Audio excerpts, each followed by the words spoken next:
In this guide, you'll learn how to fix an account suspended issue on Uber. Let's get started. First thing you want to do is check your account activity or notifications inside the Uber app.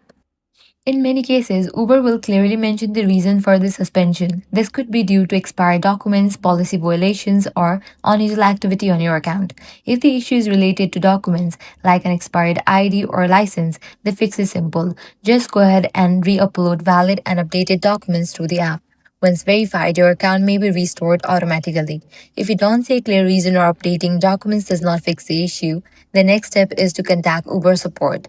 To do this, open the Uber app and go to your account tab.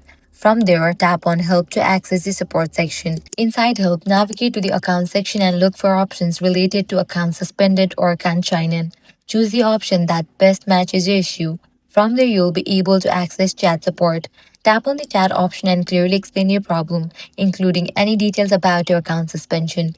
The support team will review your case and guide you through the steps needed to restore your account. And that's it. These are the best ways to fix your suspended Uber account. If this guide was helpful, do not forget to like, share, and subscribe. Thanks for watching.